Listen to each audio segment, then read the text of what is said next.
Good evening, everybody. We're dedicating the Shiur to Niloi Nishmat Reuven Ben Yitzchak and to the success of Am Yisrael wherever he is, all the Cholim, all the Shvuim, all the Chaylei Tzahal, everybody in Am Yisrael. Okay, we're in the last ending Parshat Vayechi of Parashat of Sefer Bereshit. And as we deal on all over Sefer Bereshit, and we'll see it in a minute, we deal with machlokot, or good evening, with a lot of discussions or intersections in which you have to choose between one brother and another. We have from the very beginning, we have Cain and Hevel fighting over the Bechorah of the world, or the sharing the world, the holy places in the world, whatever you say. We have Noach, and then we have Avraham and his brother in Lot, Keilu, symbolizing the other part of Mishpachat Avraham. We have later Yitzchak and Ishmael. We have later Yaacov and Yosef. And we have all the discussion all over the recent parshas of between Yosef from one side and Yehuda from the other side. We saw last week in the encounter between Yehuda and Yosef, and as we said, the Midrashim put a lot of tension between the two, between making it like an encounter between Russia leader and the USA leader in the days of the Cold War, meaning that the whole world is about to shake, to be destroyed, and if one of them would make the most minor mistake, the whole world would be destroyed. And suddenly, all of a sudden, we have a meeting with the brothers and a reunion. As I said last week, it's not a reunion. It's two shitot, two attitudes that go further in the future of Am Yisrael till the very end. And we saw just last week's Torah that Yecheskel, very far at the end of Beit Rishon, the beginning of Beit Sheni, he foresees for the future that we'll have Etz Ephraim and Etz Yosef will intervene. But in the meantime, we have two different shitot, and as we said, Yosef never regrets. The brothers succeed in regretting, in asking for his pardon, but something doesn't go in between. And then we have at the end of the Sefer, Perek Memtet, not the very last Perek dealing with the burial of Yaacov, but a chapter before that, we have the blessings of Yaakov to his sons. And for the first time, we find a collective blessing in the Torah. They are all gathered around his bed, and he gives each one of them a collective blessing. Why do I say a collective blessing? Because at first glance, you might say that Yaakov relates to each one like individual. He says, you're this, you're there, and what makes it into a collective blessing? So two answers I have. One is that it's the first time, or even three. One, that it's the first time in the Torah that all the people are around in one set. Okay, they're all around his bed, and even if it's true that he gives each one of them an individual blessing, but still the occasion in which the event in which he gives a bracha to each one of them, and it's all of his sons, makes it into a collective event. If you want to compare, just go to what we have recently read on Hanukkah, the blessings of the Nesiim, by repeating again and again, Makriv, Bayom Harishon, Korbano, Netanel ben Tzuar, or whatever, Nachshon ben Aminadab. So we have again and again and again 12 times, and each one of them it's there. It's not a different blessing. It's the same korban, but it gives you the atmosphere as if everybody is around. If you remember from the Ramban of Hanukkah says that the only one who wasn't around was Levi and Aaron, and therefore he was given the menorah, and therefore he was given the Ner Hanukkah, etc. But basically saying, since we have 12 tribes, and if you have Ephraim or Manasseh, you don't have Levi. So you have 12 tribes, and the fact that they are all blessed, each one of them is blessed individually, meaning to say that they are all blessed. It's a collective blessing. And that's, I think, the pshat, ish kevirkato berach otam. Not unlike Rashi or what we're used to say, that you have an individual blessing and afterwards you have to see how each one relates to the other and give a collective one. That's and the same thing happens in Parashat Naso. After repeating 12 times each and every tribe, the Torah repeats again and makes a calculation. Zot Chanukat HaMizbeach beyom yimashach oto. So why does Torah do it? We know how to calculate how 12 times 70 shekel b'shekel HaKodesh or 10 zahav mishkala, etc. But the Torah wants to say that there is another collective meaning of all the blessings. And again, if they're all blessed, each one, or they all give their own korban, each one. So by counting all of them, you have a collective blessing. That's one character that you see in our parasha. So for the first time, we have all the sounds around one bed. The second character that we find in the brachot just of Yaacov is that not only they're all just around his bed, but he has, like, it seems like askama or serenity or something. They don't fight with each other, okay? He talks to each one. Some of them he curses. According to Rashi, he curses Reuven, "Vayipachaz kamayim al tota." Okay? According to Rashi, he curses Shimon veLevi, achim pnei Hamas mechorotehem, and he says, "Besodam al tavo nafshi." I don't want to be a part.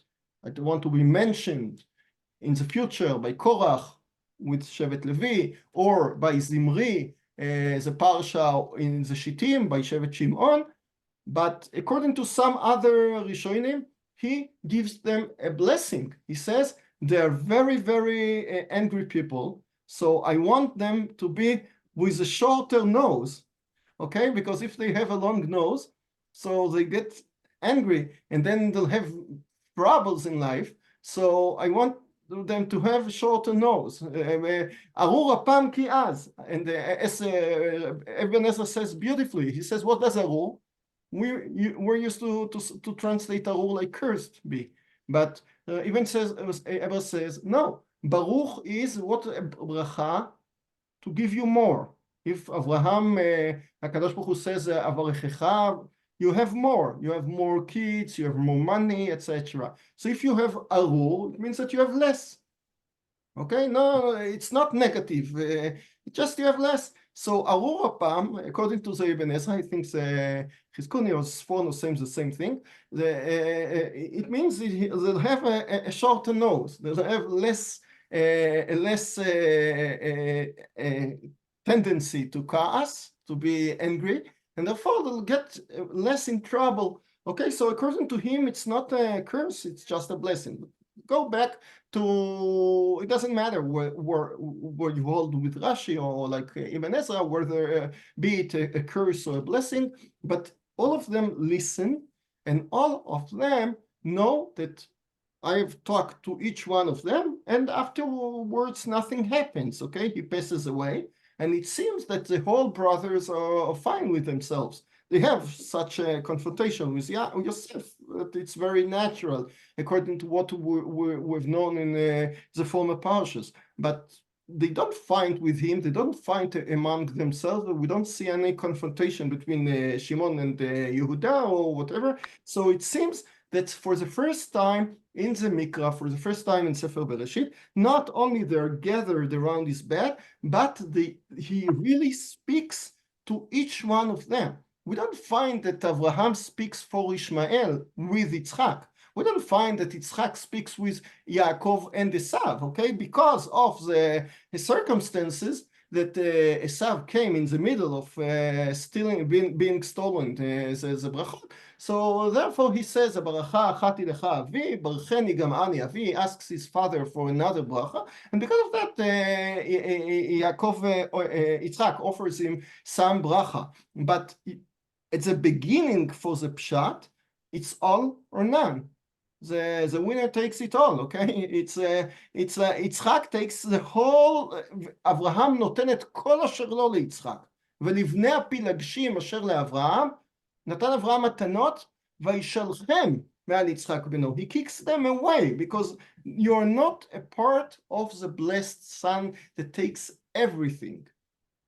יצחק takes it all, Yaakov takes it all, and as we say in the Agode, Yaakov ירד למצרים ועשיו הלך שעירה, meaning to say that we have undertaken everything, all the burden of the Jewish tragedies, the Jewish fate, and Esav didn't do anything, so therefore he is not blessed. He cannot be the son of HaKadosh Baruch Hu. So along Sefer Bereshit you don't find collective blessing. You don't find two people that, even Yaakov, he tries to prefer Menashe and Ephraim, and he prefers one over the other.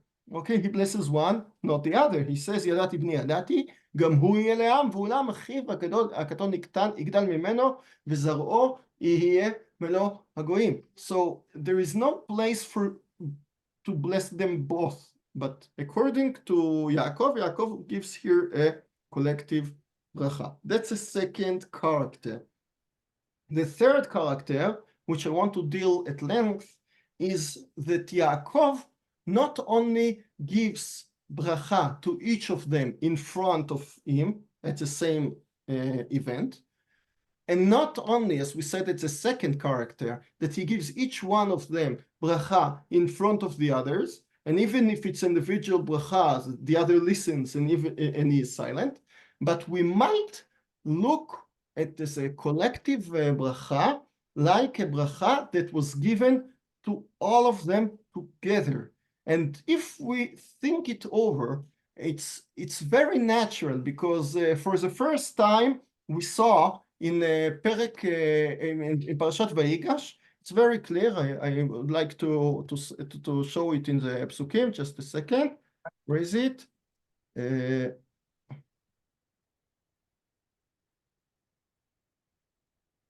Okay, that's Vayechi. But let's go back to Parashat Vayigash. I might have here. Okay, so if we see in Parashat Vayigash, the Torah stresses it out very nicely.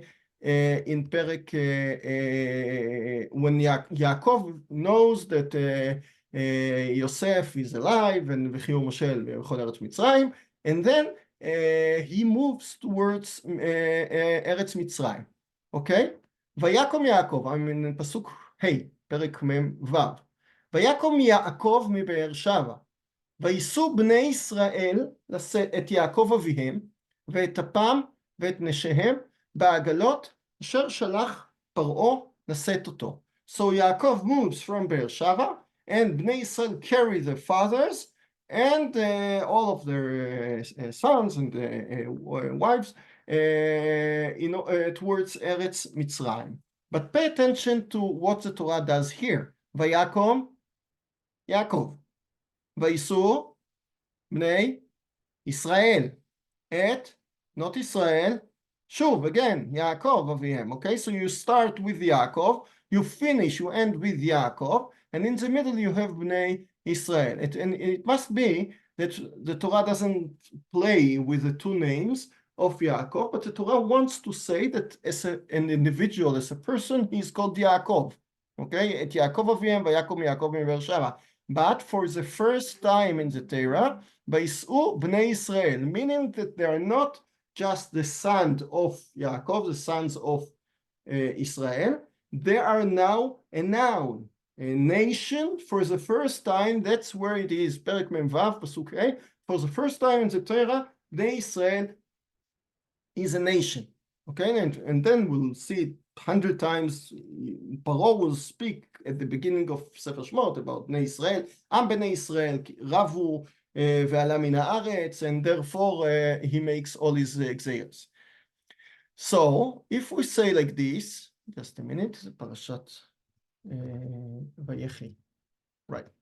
So if we say like this, it's very natural that we'll expect the blessing not to be just a blessing of each and every tribe, because that's very Sefer Bereshit-like, but we're just on the corridor to Sefer Shmot, and in Sefer Shmot we'll have to deal with the nation, and it's who molded the tribes to be a nation, who taught them how to behave like a nation. So you might say that nobody dealt with it, and they're just educated like individuals, and in the furnace of Mitzrayim they'll have to learn how to be a nation. It might be, you can go this way, but if you see Yaakov as a father of all the nation, you might relate to his bracha not like a bracha to the tribes, but as a bracha to Am Yisrael. And therefore, I want to tell you something I've heard from Rav Uri Shirky. You've probably heard of his name. He's a French rabbi, telling usually the Torah of Manitou.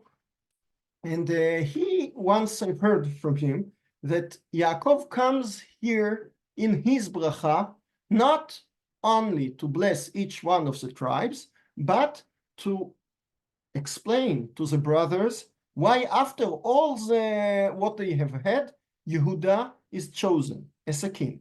Because remember that from this parasha we have the Lo Yasur Shevet MiYehuda uMechokek Miben Raglav, and the famous Ramban on this posuk would say that from here Yaakov states out that there mustn't be a king out of any tribe from other tribe than Yehuda.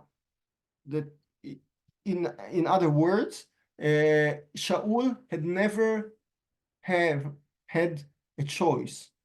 It was all just a big game, because since he was from Binyamin, he never had a real choice to be a king. It was really natural that Re'acha Hatov Mimeka, being from Yehuda, David HaMelech would come and be the king. And the Ramban goes on and says that that was a failure of the Hashmonaim. The Hashmonaim, they were Shevet Levi, and they were just Kohanim, priests, and they were used to just to give to tell Torah, to teach, to do the avodah of Beit HaMikdash, but they shouldn't be the kings and the leaders, and therefore, because they have stolen the kingdom from their brother from Yehuda, and Yehuda Maccabi and his brothers, and afterwards they became the leaders, therefore they failed, and therefore HaKadosh Baruch Hu kicked them away, and they all either died or assimilated in the Greek society. Okay, so in Chanukah I said that from the Rambam at the beginning of Ilchot Chanukah, it might sound differently, because the Rambam praises the Hashmonaim and says that the whole ness of Chanukah was shechazra malchut leIsrael yeter al 200 shana. So if the Rambam had the Rambam thought like Ramban that it was a problem, the Rambam wouldn't say that it's chazra malchut leIsrael yeter al 200 shana, that the kingdom came back more than 200 years if it was an Iso. So it must be that according to the Rambam it's okay, but according to Ramban Yaakov states out from now on that there will not be any other king unless Yehuda is the king. So after the whole system of Sefer Bereshit and the whole machloket between the brothers and Yosef and the meeting and the brotherhood, etc., that we found at the beginning, at the last, the ending of Parashat Vayigash, that everybody is a friend and they live together, they come to live together, etc. So he has to convince us why Yehuda at the end is more than Yosef, because we find a machloket or milchama between Yehuda and Yosef all over the parashot about who would care more for Shevet Binyamin. Yosef, from his perspective, wants his brother from his same mother, Rachel. He wants to be with him, and therefore he sends all the brothers back to Eretz Yisrael to bring Binyamin. Unless you come with Binyamin, Shimon is handcuffed and imprisoned, okay? Because he wants Binyamin to be with him. But then, according to the Pshat, Yehuda convinces him in the speech that we've spoken about last week.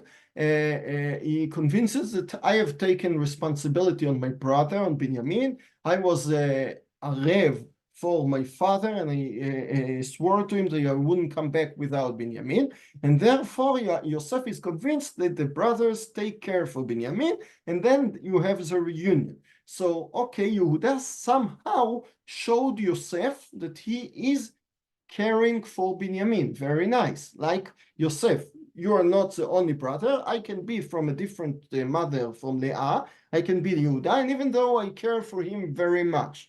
Very nice. So I repented for what I have done by selling you in the Mechirat Yosef. But why does it make me more preferable to be the king than you? And Yaakov tells us like this. And listen to what Rav Moshe said. Reuven Bechuriata. Now we'll go over each one of them, and we'll understand why he is not the one to be the king. So Reuven Bechuriata, and Yaakov starts with the most expected candidate for being the king, Reuven. He is the firstborn. And even though that you are Bechuri, Kochi Vereshitoni, Yeter Se'et Veyeter Az. What does it mean? Pachaz Kamayim Al Totar. You're like water. You need, everything is spilled immediately. You need an immediate result. You cannot wait. That's a character that doesn't fit a king at all. Let's say that, now we have a lot of things like this, a lot of hostages, unfortunately, and a lot of people tell, we want all the hostages back, but what can you do? You don't have an offer from the other side. And you have to be very, very calm if you want to lead, and to sometimes to not to give the most popular answer, the most popular result. Sometimes you have to think for the future, to see for a long term, to be calm and to do it.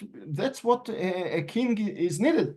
And you Reuven, pachaz kamayim. You are fast and you always fail because you don't wait. And I think that I've said it, I think before, I think that that characterizes Reuven in his reaction after the brothers wanted to kill Yosef. Because if you remember, they found him in Shechem, and then they wanted to kill him. Reuven as a firstborn has two options. He can go and convince his brothers why he doesn't want to kill Yosef. Then he has to tell them, even though that he was a mesaper lashon hara, even though that you hate him so much, you don't have to kill him, okay? That will take a lot of times, and he doesn't want to do it. He cannot wait till it takes so much time, and therefore he wants an answer now, a result immediately. And therefore, he cannot substitute to his brothers the death of Yosef in full pardon, because they won't agree, but he gives them a substitute. We don't kill him, we throw him to the pit, okay, to the bow.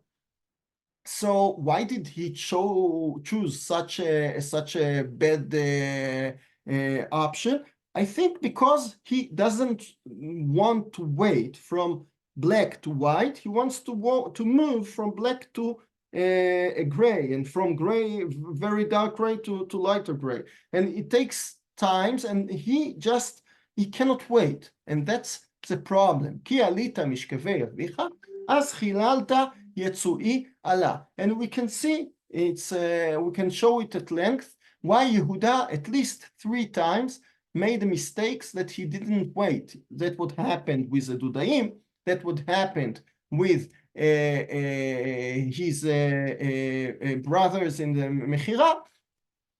Now go to Shimon v'Levi. Shimon v'Levi, Achim, okay, so that's very easy. Klei Hamas mechorotehem. There is a big machloket in the Meforshim. What does mechorotehem means? What is the root, the shorosh in Hebrew of mechorotehem? Is it hakara, meaning to say akarat pneihem on tabam, meaning that I can see them in the Hamas, the definition, I can define them by the Hamas. They just deal with killing, with doing bad things. That's one option. Or that kleihem, as Rashi says, mechirotem is not the definitions of them, but they use klei Hamas in their kelim. So they all use the sword of Esav instead of being Jews. Okay, so something like this. There are more perushim, but they are very fanatic. And since they are very extremist, בסודם אל תבוא נפשי, בקלם אל כחל כבודי, either if you hold like Rashi that it's a curse, or like Ibn Ezra that you have to shorten the nose, but in any case, I don't want them to be the kings, because there's the extreme right or the extreme left, whatever you want, there cannot be in the government. כי והפעם הרגו איש וברצונם יקרו שור. ארור הפעם כי עז ועברתם כי קשתה. Okay, so I curse their nose or their hatred or whatever, and כי אכלכם ביעקב ואפיצם בישראל. So I would put them all around. So with Shevet Levi, you know that he didn't have one place to sit, and they're scattered around all Am Israel. And with Shevet Shimon, it's a machlokat between the Meforshim, according to some of them, by just dividing and putting Levi away. So you don't have, Shimon is alone, Shimon is secluded, and that's Achalkem beYaakov. And according to Rashi, and even who says it more, one of them, unfortunately, says it more, not only that he scattered around at Shevet Levi, but he did the same thing to Shevet Shimon. And if you look at the Nachala of Shevet Shimon, first of all, the Nachala of Shimon is not independent, but in the midst of Shevet Yehuda. They're all covered. All the Negev belongs to Yehuda, and in the middle we have Shimon's share. But according to the Chizkuni, he says more than that. Even if you look at Yoshua Perek Tetvav, you would see that some of the cities of Shimon, even the cities weren't all of them all together in one place, but some of them were spots in the Nachala of Yehuda. That's mamash achalkem beYaakov afitzem beYisrael. Okay, so we know that we cannot choose Reuven because he wants an immediate result, and we don't want Shimon and Levi because they are fanatic. Let's go to Yehuda. Yehuda, it's clear, so we'll skip on it because that's the answer, not the. I want to go to the others' brothers. Okay, now we have Zvulun. פסוק י"ג, what's bad with זבולון? זבולון נחוף ימים ישכון, והוא נחוף אוניות, וירחתו על צידון. So basically, he is a big merchant, or סוחר. He has a lot of ships. He goes like the Venetians. He goes all over the world. But what's the problem? Why does it's not just a blessing? According to Rav Moshe Cahn, he explains us that Zvulun is cosmopolitan, is a person of the world, like the Venetians. Okay, he makes a mischa with everybody. One day is China, one day is in the United States, one day is Europe. He wears shoes from all the world. He wears ties from all the world, but he is not Israeli. He's too the man of the world. We know what we mean. Sometimes we find Israelis that can speak in the United Nations, in such a place, but for being an Israeli representative for ourselves, they're not good because there are two more. They can speak in the BBC, in NBC, whatever we want, but not for ourselves, not to be the kings of us. So Zvulun lechof yamim ishkon, and even the ships are not in the bay where on the coast of Zvulun. Yarchato al Sidon. The ships are far away in Sidon. He speaks to the BBC. He speaks to Sky News. He speaks in English for Umot HaOlam to listen, but he doesn't speak for Am Yisrael. So that's his chisoron, Keil. Issachar. What's wrong with Issachar? Chamor Garem. Very nice. He sits and learns. Rovetz ben hamishpatayim. But like some people that we know, Vayar menucha kitov. He likes the budgets of the Limud Torah. He likes ve'et haaretz kinaema. It's very nice to sit and learn all day. Vayechi chmo lisbol.